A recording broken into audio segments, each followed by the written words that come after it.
গল্পকথা নকশিকাথার আর একটা ভিডিওতে আপনাদের সকলকে স্বাগত। আগের ভিডিওতে আপনাদের সাথে দার্জিলিং আসার ট্রেন জার্নিটা শেয়ার করেছিলাম। এখন আমরা পৌঁছে গেছি নিউ জলপাইগুড়ি। এখান থেকে এবার আমরা গাড়ি করে ওপরে যাব, মানে হচ্ছে দার্জিলিং। এর আগে ছোটবেলায় নিউ জলপাইগুড়ি স্টেশন দিয়ে আরও অনেক জায়গাতেই গেছি, কিন্তু এবারে দেখছি নিউ জলপাইগুড়ি স্টেশনে অনেক কাজ চলছে এবং স্ট্রাকচারটাও অনেক চেঞ্জ হয়ে গেছে। ছোটবেলার অনেক কিছুই মনে পড়ে যাচ্ছে। পাহাড় আমাদের দুজনেরই খুব পছন্দের, আমার আর সৌম্যর।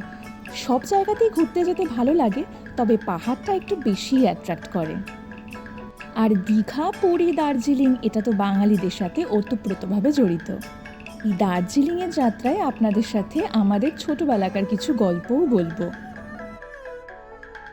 আমরা এখন যাচ্ছি শিলিগুড়ির ওপর দিয়ে, তবে এখানকার ওয়েদারে কোনো ফারাক আমরা দেখতে পাচ্ছি না।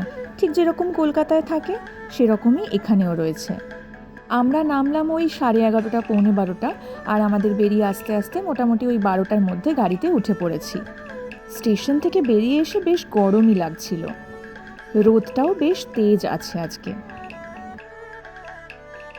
এখান দিয়ে যাওয়ার সময় আমি বুঝতে পারছিলাম না এই গাছগুলো কিসের, মানে এই বাগানগুলো কিসের। তো ড্রাইভার বলল এগুলোও চা বাগান। তবে ছোটবেলাকার ভূগোল বইয়ের কথা অনুযায়ী আমার খালি মনে হচ্ছিল, শুধু আমার না, আমার আর সৌম্যর মনে একটাই প্রশ্ন জাগছিল যে আমরা তো জানি চা চাষ হয় ধাপে ধাপে, মানে বৃষ্টির জল যাতে দাঁড়াতে না পারে গাছের গোড়ায়, জলটা সারাক্ষণ পাস হতে থাকে, সেই রকমই জেনারেল জমিটা হয়। তো ড্রাইভার বলল যে না, এগুলোও চায়ের জমি, কিন্তু এগুলোর কোয়ালিটি নাকি ভালো হয় না, যে মানে আমরা যে আসল দার্জিলিং টি খাই সেটার ফ্লেভার আমরা এই চা বাগানের চা পাতা থেকে পাবো না। যতবারই এরকম একটা মোড় আসছে আমরা খালি ড্রাইভারকে জিজ্ঞাসা করছি আমরা কি পাহাড়ে ওঠা শুরু করে দিয়েছি, ও ততবারই বলছে না। আমাদের ট্রেনটা যেহেতু লেট করেছিল সেই জন্য বিশেষ কিছু আর খাইনি, আমরা সঙ্গে সঙ্গে গাড়িতে উঠে বেরিয়ে এসেছিলাম। তাই ড্রাইভার বলল ওরও নাকি খাওয়া হয়নি। তো আমরা একটা রেস্টুরেন্টে দাঁড়ালাম। এখনও পাহাড়ে উঠতে শুরু করিনি, তাই পাহাড়ে ওঠার আগে ভুঁড়িভোজ করে নেওয়াটা দরকার, কারণ খালি পেট থাকলে ওই পাহাড়ের মোড়গুলোতে খুব বমি পায়। যে কোনো পাহাড়ি জায়গায় গেলেই আমাদের ফেভারিট খাবার হচ্ছে ম্যাগি। তবে দার্জিলিংয়ে এসে দেখলাম এরা কোনো ফ্লেভার্ড আলাদা করে ম্যাগি বানায় না।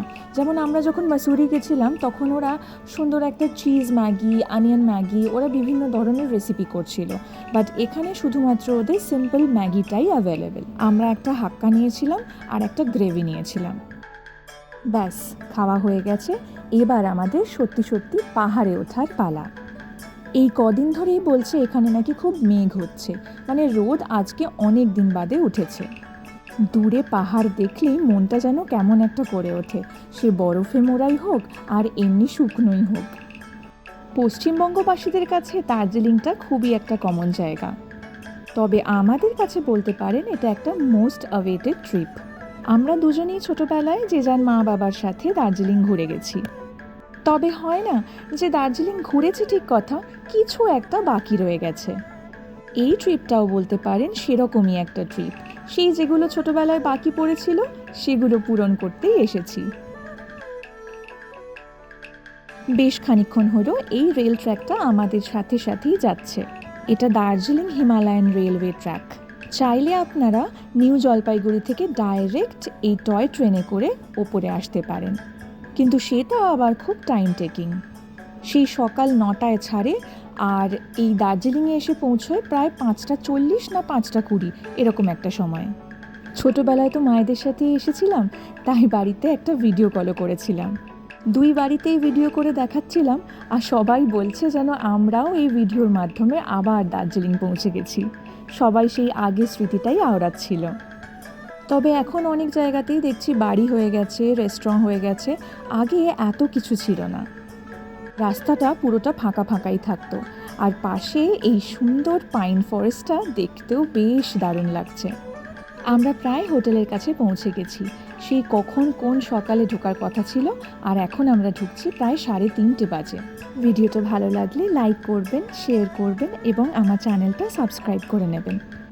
আপনাদের সাথে দেখা হবে দার্জিলিংয়ের আরও সুন্দর সুন্দর মেমরি নিয়ে পরের একটা ভিডিওয়ে।